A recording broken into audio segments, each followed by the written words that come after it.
भारतानं आपल्या पारंपरिक प्रतिस्पर्धी पाकिस्तानचा 6 विकेट्सनी धुव्वा उडवलेला आहे आणि आयसीसी चॅम्पियन्स ट्रॉफीमध्ये सलग दुसरा विजय साजरा केला आहे। या विजयासह भारताचं चॅम्पियन्स ट्रॉफीच्या उपांत्य फेरीचं तिकीट सुद्धा आता जवळपास पक्क झालेलं आहे। पण न्यूझीलंड पाठोपाठ भारताकडून सुद्धा झालेल्या पराभवानं यजमान पाकिस्तानचं आव्हान मात्र साखळीतच संपुष्टात आलंय।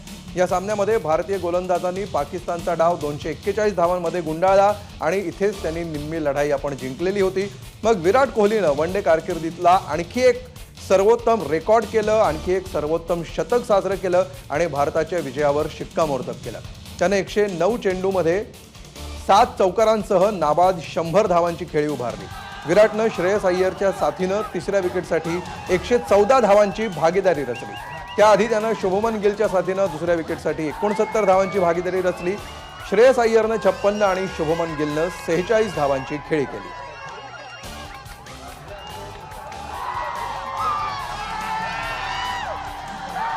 तर म्हटलं तर अगदी भारतासाठी हा अत्यंत सहज सोपा सामना राहिला। भारताने अत्यंत नियोजनबद्धरित्या पाकिस्तानला या सामन्यामध्ये नमवलं। मात्र शेवटच्या चेंडूपर्यंत उत्सुकता ताणणारा, उत्कंठा ताणणारा असा सुद्धा हा सामना होता।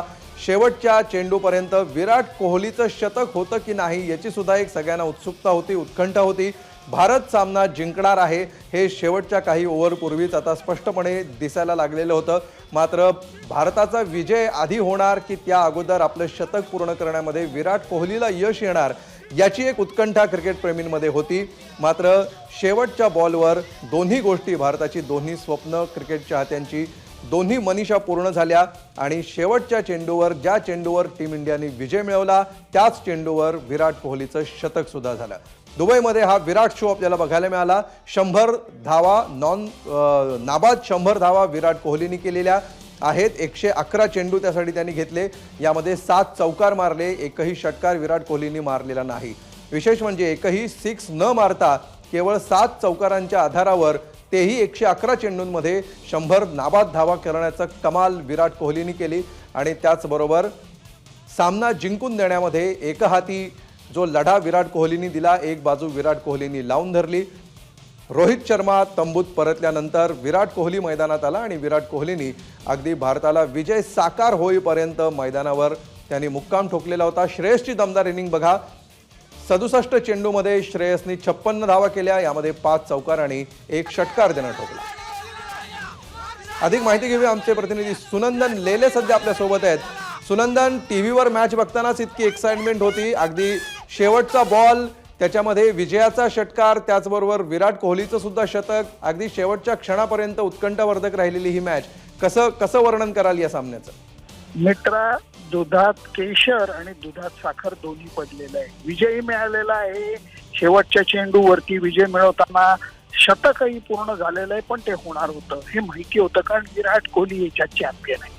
मी अगोदरच आपल्या प्रिव्ह्यू मध्ये सांगितलेलं होतं की भारताविरुद्ध खेळणं हेच कदाचित पाकिस्तान करता प्रोत्साहनाची गोष्ट ठरू शकते। दुसरीकडे विराट कोहलीसाठी सुद्धा पाकिस्तान विरुद्ध खेळणं हेच एक गोळी लागू होणार होती आणि ती आज लागू झालेली दिसली। काय बॅटिंग केली त्यांनी, फुल कंट्रोल त्याच्या हातात होता। खरंय, ज्या प्रकारे हा सामना भारताने हातात घेतला, कुठल्या पॉइंटला आपण असं म्हणू शकतो की भारताला, आपल्याला हे आता पटलं की आता हा तर सामना जिंकलेलाच आहे, आपण आता फक्त विराटचं शतक होतं की नाही याविषयी पण सांगा। आणि ओव्हरऑल जो टीम गेम म्हणून राहिला, ज्या प्रकारे अगदी रोहित शर्मापासून ते शेवटच्या चेंडूपर्यंत आपल्या सगळ्याच बॅट्समननी कमाल दाखवली त्याविषयी। पहिल्यांदा बोलर्सने आपलं काम चोखपणे पार पाडलं होतं, कारण पाकिस्तान संघाला 241 धावात त्यांनी रोखलेलं होतं। तेव्हाच पावलं विजयाकडे पडायला लागलेली होती, कारण हा धाव फलक भारतीय संघाच्या आवाक्याबाहेरचा अजिबातच नव्हता। आणि त्यातनंही रोहित शर्माने सुरुवातीपासून दडपणाचं जे ओझं होतं ते समोरच्या बॉलर्सवरती टाकलं। तो 20 धावांवरती बाद झाला, पण गिलनी परत एकदा त्याचा क्लास दाखवला आणि श्रेयस आणि विराटची भागीदारी यांनी पाकिस्तान संघ दुबईच्या मैदानावरती विखुरलेला आज मी बघितलेला आहे। त्यामुळे आता मला वाटतं की त्यांचं विमान जे आहे ते सांगतील लाहोरला आणि उतरवतील क्वेटाला। खरंय सुनंदन, दुसरी अजून एक महत्त्वाची गोष्ट म्हणजे दुबईमध्ये हा सामना होत होता आणि कशा प्रकारचा सपोर्ट दिसला त्या ठिकाणी, कारण तिथे दोन्ही बाजूचे प्रेक्षक होते, दोन्ही बाजूचे समर्थक होते, काय वातावरण होतं ओव्हरऑल स्टेडियम मध्ये? नाही नाही नाही, दरवेळेला इक्वल नंबर मध्ये अगदी समान आकड्यांमध्ये सुद्धा भारत पाकिस्तानचे पाठीराखे असतात. आजच्या सामन्याला तसं नव्हतं. भारतीय संघाचे पाठीराखे हे खूप जास्त संख्येने टक्केवारीत होते, हे आज बघायला मिळालेलं आहे. आणि खास करून पहिल्या इनिंगला एवढी गर्दी नव्हती, दुसऱ्या इनिंगला मैदान खचाखच भरलेलं होतं आणि त्याच्यानंतर प्रेक्षकांनी पुरेपूर आनंद घेतला. आणि जे काही 30% प्रेक्षक पाकिस्तानचे पाठीराखे होते त्यांनी अगोदरच काढता पाय घेतला, कारण त्यांना कळलं होतं आपल्या संघाचं नशीब आज कुठल्या दिशेला जात आहे. खरंय. सुनंदन, तुम्ही आमच्याबरोबर असेच राहा फोन लाईनवरून. यानंतरची पुढची सूत्र आणि पुढचे अपडेट्स अश्विन सोबत. अश्विन.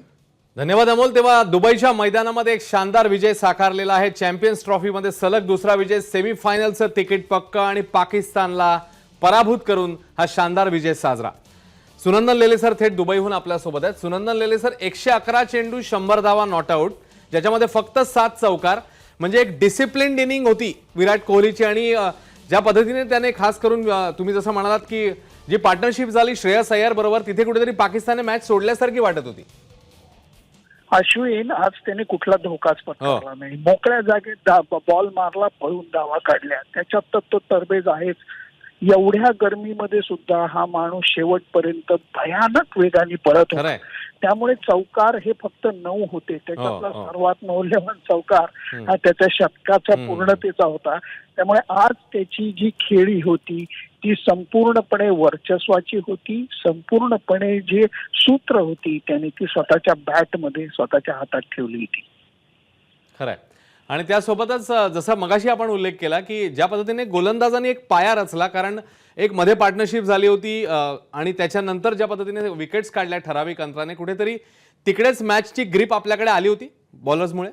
100%. कारण काय आहे, सुरुवातीला अश्विन बॉल थोडासा थांबून येत होता आणि त्याचा फायदा घेऊन आपल्या फिरकी गोलंदाजांनी इतकी सुंदर गोलंदाजी केली की त्यामुळे एक जाळं पसरलेलं होतं त्यांनी पाकिस्तानी फलंदाजांवरती आणि त्याच्यात ते बरोबर अडकत गेले.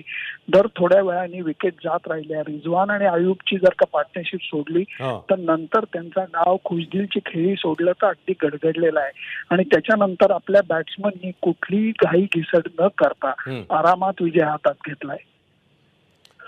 धन्यवाद सुनंदन लेले सर या सगळ्या विश्लेषणाबद्दल. तेव्हा एक शानदार विजय, सुपर संडे आणि सुपर हिट परफॉर्मन्स भारतीय संघाचा झालेला आहे. याचं कारण पाकिस्तानला त्यांनी 6 विकेट्सनी पराभूत केले.